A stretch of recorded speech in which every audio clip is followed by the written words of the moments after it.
ओडिशा में विजिलेंस की एक मामूली लगने वाली ट्रैप कार्रवाई उस वक्त सनसनीखेज बन गई जब 30,000 रुपए की रिश्वत लेते पकड़े गए माइन ऑफिसर के घर से 4 करोड़ रुपए से ज्यादा की नकदी बरामद हुई। नकदी की मात्रा इतनी ज्यादा थी कि विजिलेंस अधिकारियों को नोट गिनने की मशीन मांगनी पड़ी। दरअसल ओडिशा विजिलेंस ने बुधवार को कटक सर्किल के deputy director mines Devvrat Mohanty के घर से 4 करोड़ रुपए से ज्यादा की नकदी बरामद की। मोहंती को लाइसेंसी कोयला व्यापारी से 30,000 की रिश्वत लेते हुए पकड़ा गया।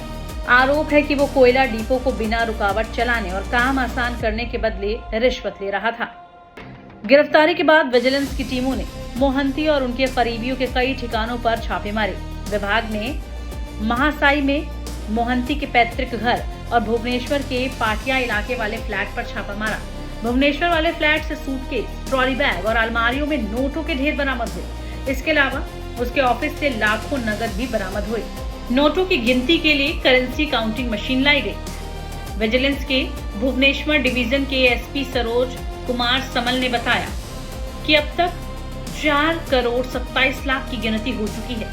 जांच में सामने आया है कि मोहंती के पास भुवनेश्वर में 2 मंजिला मकान भी है। इसके अलावा ऑफिसर के पास करीब 130 ग्राम सोना और 2,400 वर्ग फीट का प्लॉट भी है, जिस पर 2 मंजिला बिल्डिंग बन रही है। मोहंती के नाम 10 बैंक खाते और लॉकर भी हैं, जिनकी जांच की जा रही है। विजिलेंस अधिकारियों ने इसे ओडिशा विजिलेंस के इतिहास की सबसे बड़ी नकद बरामदगी बताया है। इससे पहले विजिलेंस की सबसे बड़ी नकदी जब्ती 3 करोड़ थी, जो 7 अप्रैल 2022 को गंजाम जिले में लघु सिंचाई विभाग के एक असिस्टेंट इंजीनियर के घर से बरामद हुई थी। एसपी समल ने बताया कि मोहंती के खिलाफ 2009 में भी भ्रष्टाचार का मामला दर्ज हुआ था। उस मामले की सुनवाई जिला कोर्ट में अभी भी चल रही है। वहीं इस पूरे मामले को लेकर प्रदेश कांग्रेस बीजेपी पर हमलावर है। मामले को लेकर बीजेपी के नेता क्या कुछ कह रहे हैं, सुनिए। अन्य मुख्यमंत्री जी मोहन मांझी जी की नई सरकार आने के बाद इस तरीके का जो भी करप्शन के साथ लिप्त हैं ऑफिसर्स हैं, चाहे भी कोई भी हो, जीरो टॉलरेंस टू करप्शन, ये सरकार का केवल नारा नहीं है, ये सरकार की कार्य पद्धति है। और इस कार्य पद्धति के अनुसार ही डेप्यूटी डायरेक्टर माइंस जो कल पकड़े गए हैं, विजिलेंस उनको चार्जशीट फ्रेम किया है। उनके घर से करोड़ों रुपए का बाकायदा नकद और बहुत सारी उनकी लाइबिलिटीज, एसेट, ये सब अटैच हुए हैं। ये लगभग 20-25 साल से एक 2 दशंधि से ये कितना करप्शन किए होंगे, कितना घोटाला किए होंगे, उनका एक चरम निदर्शन है। मैं तो सरकार को, विभाग को बहुत बहुत धन्यवाद देता हूं कि जिस प्रकार से कॉमन मैन पीपल की एस्पिरेशन को देखना, एक कठोर प्रहार करना करप्शन के ऊपर, और जिस तरीके से करप्शन में लिप्त ऑफिसर को कोई भी तरीके से उनको पकड़ना, ये सरकार की एक अच्छी नीति है।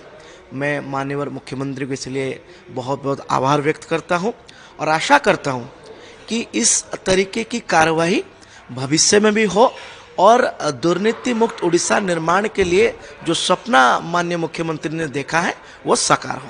4 करोड़ कैश मिला है, लेकिन ये तो बीजेडी बोल रहा है कि ये बहुत करप्शन में डूबे हुए थे। देखिए, अगर जो व्यक्ति, जो सरकार के समय जो अधिकारी इतना करोड़ों का घोटाला किया है, इतनी आय से ज़्यादा संपत्ति अर्जन किए हैं, वही बोलेंगे कि घोटाला हुआ है, तो ये कहीं ना कहीं निर्देश जाता है कि बीजू जनता दल के समय में जो सरकार थी वो किस तरीके से घोटाला को प्रोत्साहन देती थी।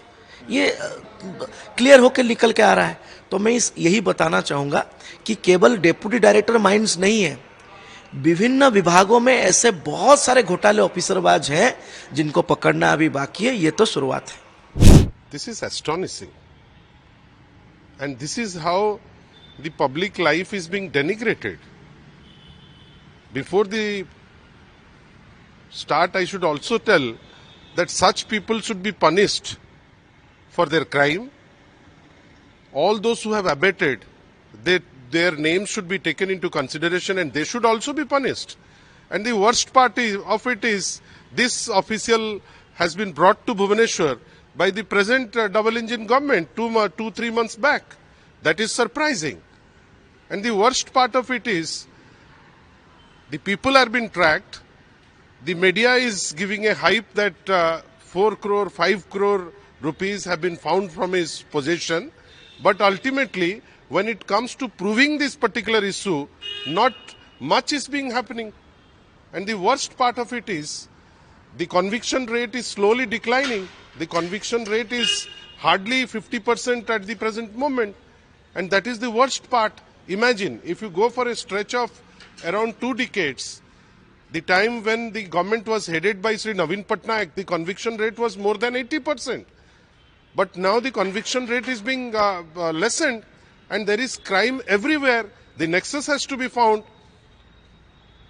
We are surprised. A mining officer is kind of being found with a cash worth more than 4.34 crores. And to our knowledge, the entire Keonjhar mining machinery is being coordinated and conducted by a person named Jaiswal. It is time. There should be an effort to decode what is the problem which is ailing this system. It is time. The relationship between persons like Jaiswal, who is controlling everybody, he is supposedly very close to the present dispensation. From mining till controlling the Bhubaneswar affairs, Jaiswal is taking the lead.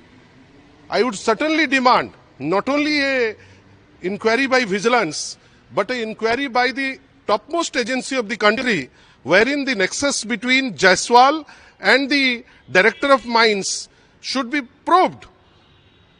And the CDR of both these persons should be exposed. It is not with one Mr. Mahanti who has been caught today having ransom cases and who was demanding a bribe of more than a huge amount, a hefty amount he was demanding. And from his possession, a lot of things have been found.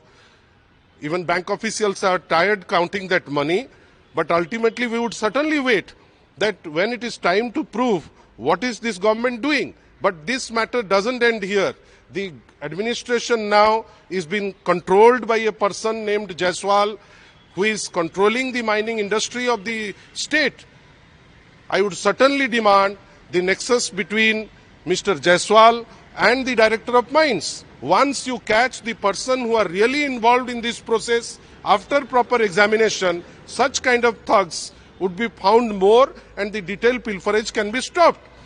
But BJP is saying that this is the time of the BJD, this all corruption is going The BJP and especially the CMO should come forward with an answer, if they can dare to, if they have the audacity to tell who is Mr. Jaiswal. If they have the guts, they should also examine what is the relationship between Mr. Jaiswal and the Director of Mines. You are just pinpointing one person, but the entire system is running in a corrupt mode now. And the matter doesn't end by giving blame games. Such persons are there in society, they should be caught, but the question that arises, why was this person who is so very corrupt and who was involved in all kinds of corruption brought to Bhubaneswar 2 months back? Who was the person behind him? What is his relation to Mr. Jaiswal? What is the relationship between Jaiswal and the Director of Mines? There are a lot of questions which BJP and the double engine government should answer.